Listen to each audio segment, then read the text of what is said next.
Bozwaka bisote jaloux Moussambwe. Star Music. Why not to me, Mumu? Bonjour à tout le monde, Balandino surtout ya Maël TV. Nabi qui vous est belé partout dans le monde, Bolanda Bissouna, Asie, Océanie, Europe, Amérique et ainsi qu'en Afrique. Alors c'est bel et bien moi votre humble serviteur FB Choco Cloche Kano, autrement appelé les caméléons de la presse congolaise. Dans le cadre toujours émission de Bino Obolingara Mingi, couleur des stars, Yango Oyebandi, émission aux couleurs des stars.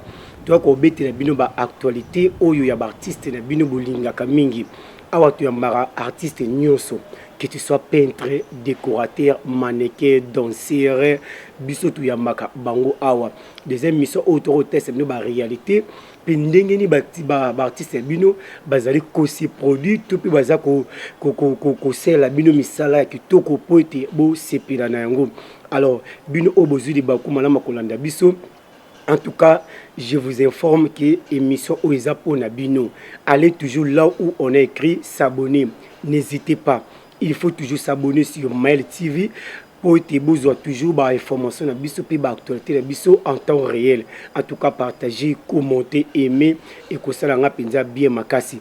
Alors ndela le baki est na cadre toujours l'émission na bino bolingara mingi couleur des stars yango o lelo tozo lobela likambo moko. En tout cas, tout ça, c'est juste analyse. Et on fait comprendre qu'est-ce qui se passe maintenant. L'autre bête de solo, il y a Papa Nabiso, Mike Kalamai, na Moïse Mbie. Je pense que Bino pe Bolanda qui ont la chaîne Moussous, Boumona qui n'engue Papa Nabiso, Mike Kalamai, à cela qui droit de réponse, à répondre Papa Nabiso, Moïse Mbie. Je me demande moi-même, qu'est-ce qui se passe entre nos pasteurs et nos frères en Christ. Maintenant, est-ce que Binomoko Boza ba éducateur ya masse, Boza ba artiste, bo éduca masse, nanzela oyemba et en plus vous êtes des chrétiens, Bozo porter combo ya kilo, Christ, chrétien, donc Boza ba chrétien. Je ne sais pas. Tango et loko natala kyongo ya Papa Nabiso Mike Kalambai à répondre Papa Nabiso Moïse Mbie. En tout cas, je me suis demandé où allons-nous. Oui, parce que précisément, tu es beskat wuti. Na o tuza le scope, tuzo kindi wapi. Pe tuzo koma wapi biskat tuzo kindi là. Pasteur Moïse Mbie. Tu es honoré, tu es un homme respectueux dans mboka la biso Congo. Mais comme on a babiloko zo sali na mboka la biso Congo topé na côté na bino. Qu'est-ce qui se passe vraiment au juste? Maman m'a communiqué la WhatsApp à Ebisinga le bi. Na aucun mois, mutuloa neti kofi le midi. Tara kofi le midi les quadres quoi à manabi. Ngani na zaboye. Il fallait écouter ça que kofi mutakalisé. Topé ki ngani mutakalisé. Mais chose étonnante, ils ont tombé quand la basali ya Nzambi. Na basali ya Nzambi. Le pasteur Moïse Mbie tu l'as dit vidéo now. Plutôt pasteur Mike Kalambai tu l'as dit vidéo now le bakango. Le but c'est la honte. C'est la honte c'est pas ya pasteur Moïse Mbie. Na acte au apozaki. Donc comme si pasteur Moïse Mbie a comme attaché mingi na pasteur Denilis. Omo kanga manaye. Poye na bite le roi zone déjà buzz na monde de YouTube il peut faire quoi que ce soit. Pasteur Moïse Mbie, ils ont sonné makasi, sonné vraiment. Je ne suis pas là pour te taquiner, mais tout le monde a makambo salama. Tant on a nous ndekona biso oyo nani tedi diso.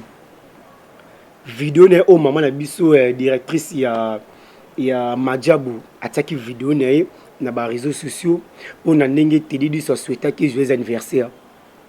Oui, na bibomba musique, ba tout ba mona kango. Ndenge tedi diso a saki vidéo a souhaité maman na biso Marianne Bondo a souhaité joyeux anniversaire. Ba te beli ba mona ki vidéo na ba réseaux sociaux ndenge poster que ba statut na ya tsakango.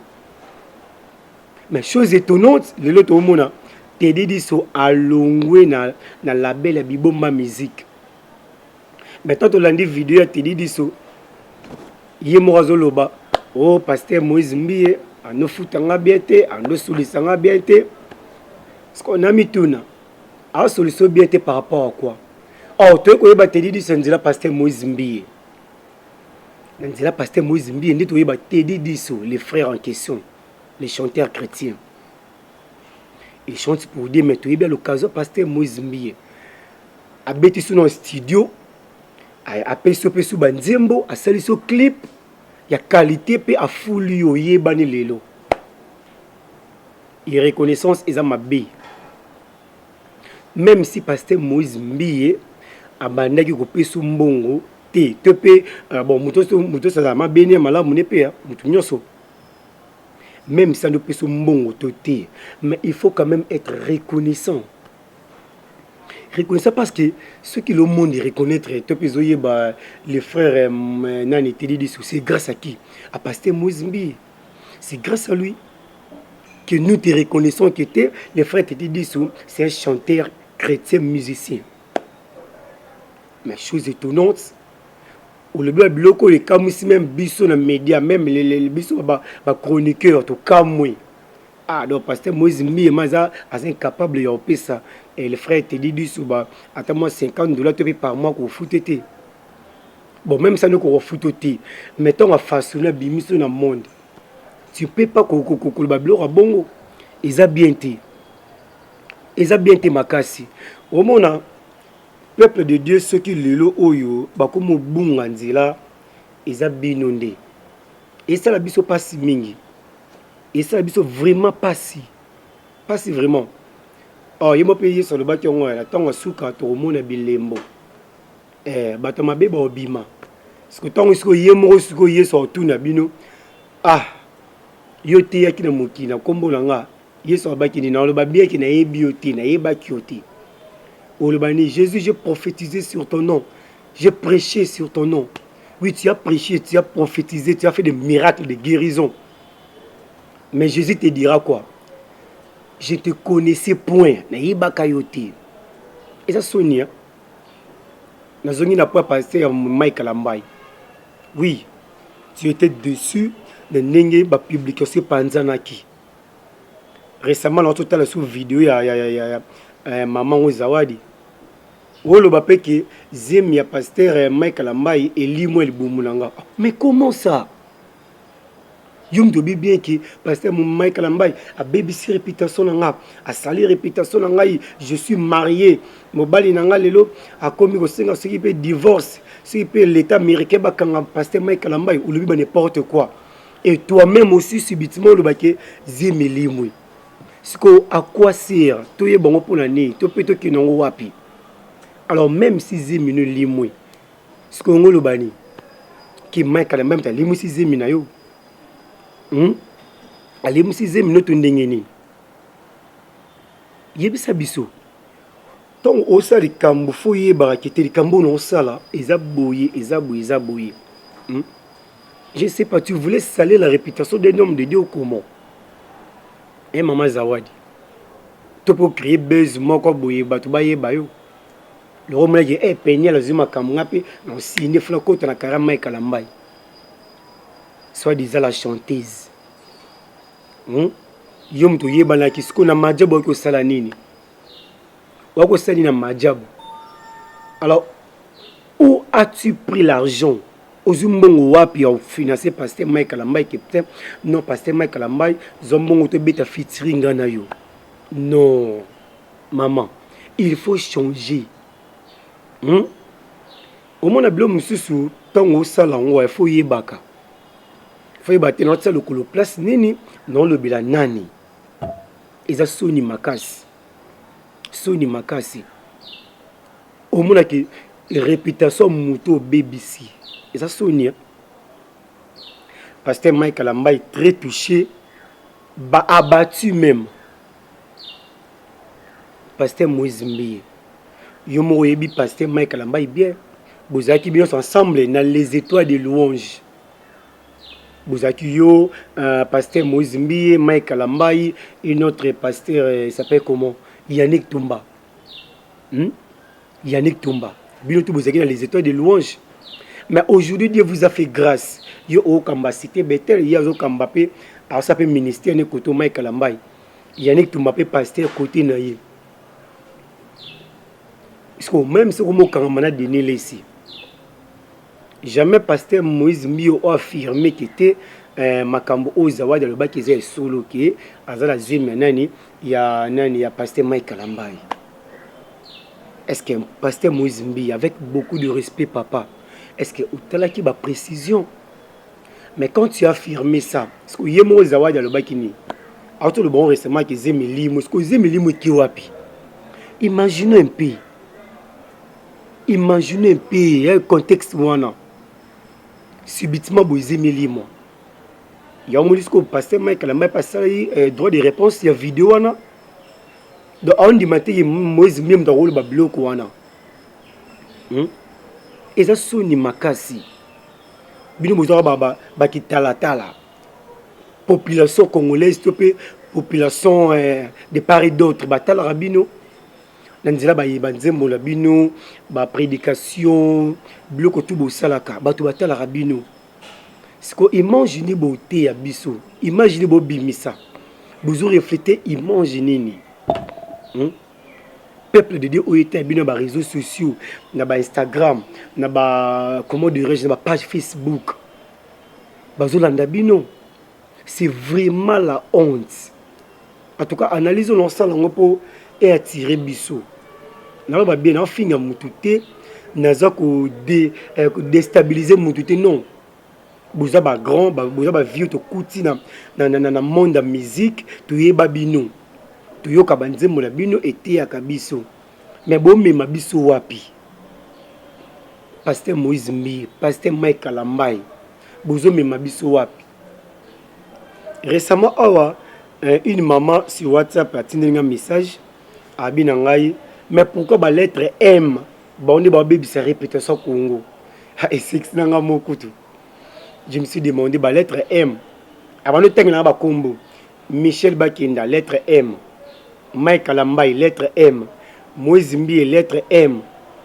Nani, Mama Lydia, lettre M. Nakamui.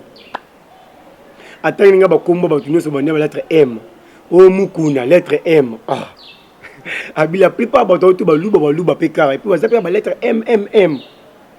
À exceptionner ce que papa Nani, Mike Fleur Moulumba. De Yenda Tsepi, mais les autres là, c'est vraiment la honte. Tout le monde a changé. Tout le monde a changé. C'est pas là parce que le pasteur Mike Kalambay a une activité. Ce qu'on a habité, ils ont une activité. Alors le peuple de Dédé, qu'est-ce que le peuple de Dédé attend chez toi?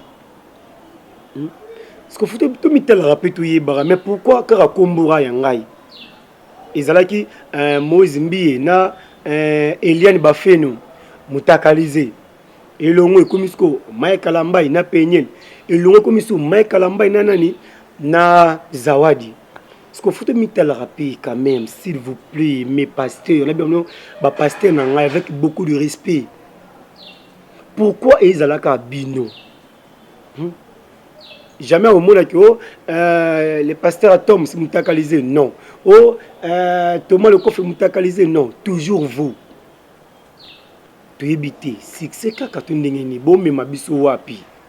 On est vraiment assez. On en a marre. Il y a un monde qui a publication. Oh, vous oubliez que la publication Oyo est des années, des générations aussi. Parce que bano bozo bota, to bano bota ka, ba pe ba tala ba vidéo Oyo. Si ko bana bino no ba kokola bino. Si ko bano bio bota ba bisa si ko bana ba oni. Ou bien, que direz-vous et pas banana bino? Boye bisa bango nini? Ils ont vraiment Sony makasi. Sony. Parce que ba arrière bana to pe ba bana bino ba oyaka ba de génération. To ba tala papa Nangaï fut un pasteur renommé dans le monde, mais il a été mutakalisé. Quelles années? Oh, des années 2020, 2021. C'est la honte. C'est vraiment la honte. C'est vraiment la honte. Au moment où le christianisme est sous le pouvoir pinzate.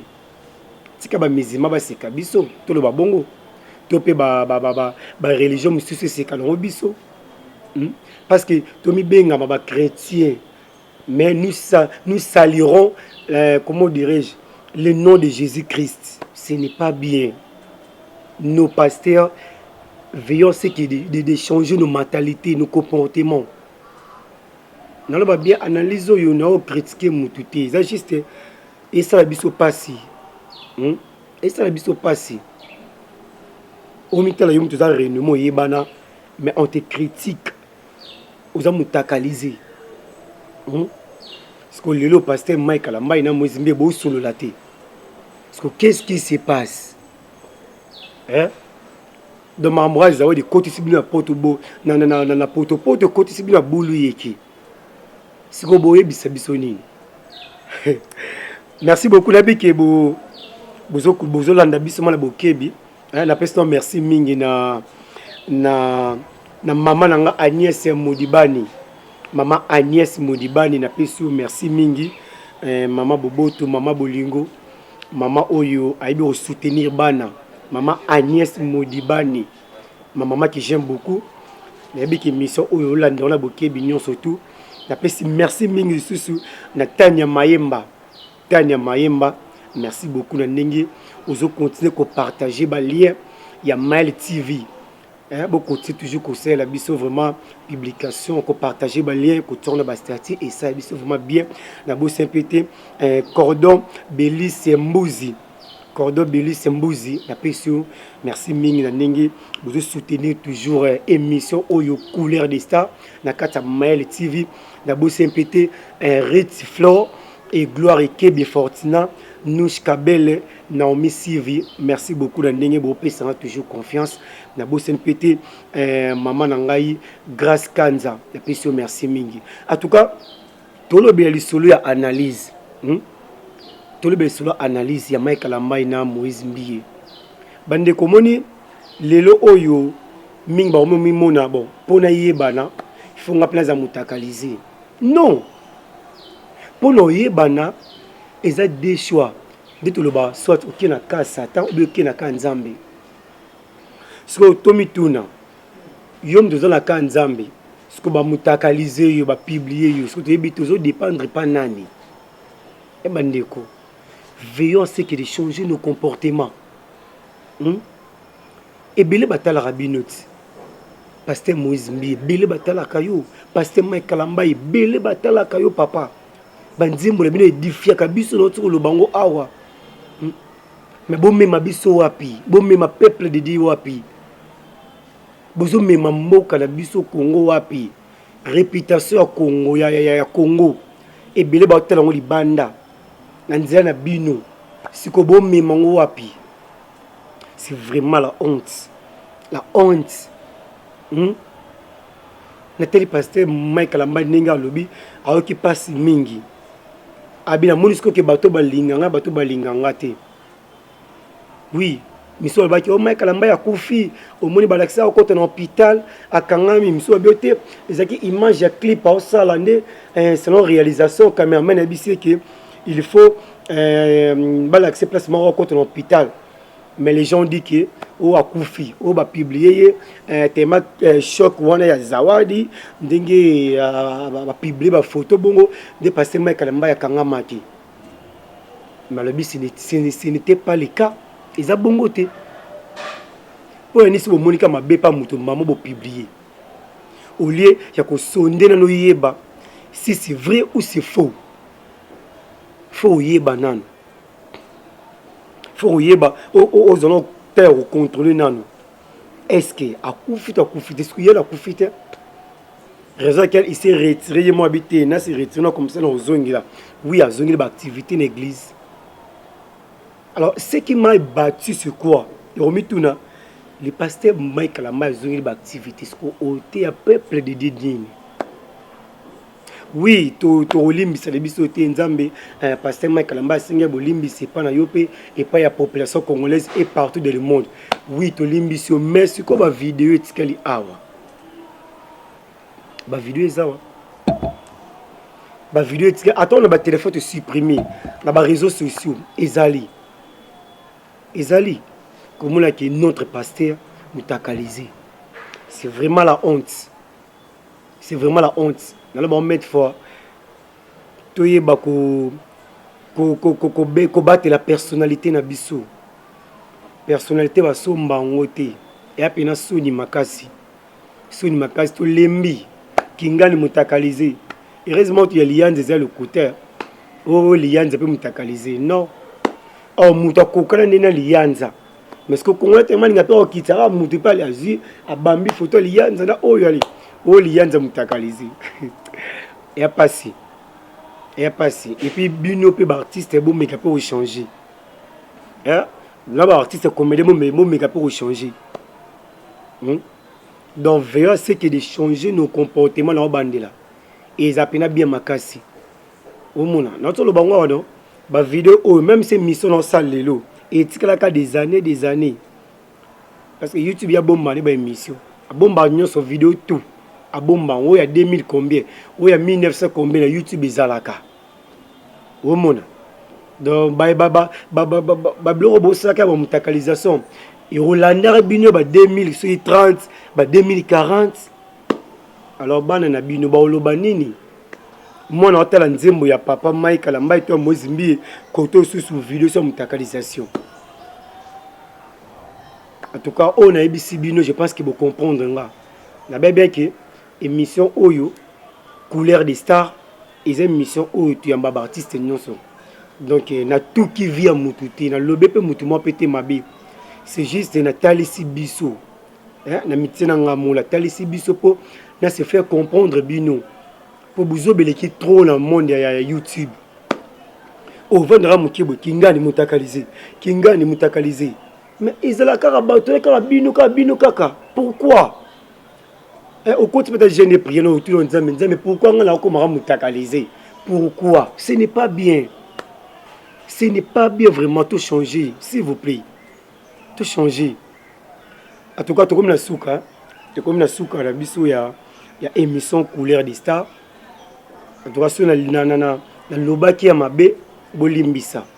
Si on a le baki à malamu, en tout cas, n'abike mbala simalisiste au monana, ba numéro zawana, beaucoup milanga ba remarque d'abino, ba suggestion, ba demande d'abino, en tout cas, et ça l'a penza bien makasi.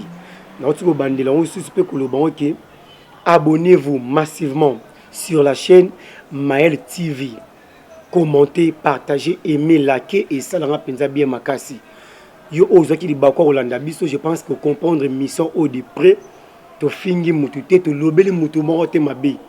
To talisi réalité makambo eleka na lelo, na mokola lelo to pe na année au 2022. Alors c'était là votre humble serviteur FB Chococloche Kano, autrement appelé les caméléons de la presse congolaise. Na pesi merci mingi na François Kélé, papa maman nangai Céline Boukaka, na bosi mpete Chimène Komba, Mbotemi na Gloire Ndaya, Isco Yelele, José Kalamba, mon papa que j'aime beaucoup na kata bandal, na pesi merci mingi na sima caméra na koki jamais kobo sanaye, mon papa que j'aime beaucoup, Alain Moudibani Mutoke, dans ce qui est moninga ina ba itando iken na bino, c'est grâce à lui, yenem da sali ki bo monanga pinza. Bon, il y a tout cas la PC, merci mingi, na confiance au PC biso, na bande lisusu, cordon Bélis Mbouzi, na PC merci mingi, maman Agnès Moudibani, maman merci beaucoup na confiance, na nenge bozo continuer kota la chaîne na bino bolinga mingi Maël TV, na bossen pété Tania Mayemba, merci mingi, et sans oublier les boss Eric Mandala, Abed Achour, na pesi bino merci mingi na nenge bozo ki di baku ya kolanda biso, restez branchés, bonne suite des programmes, merci beaucoup, bye.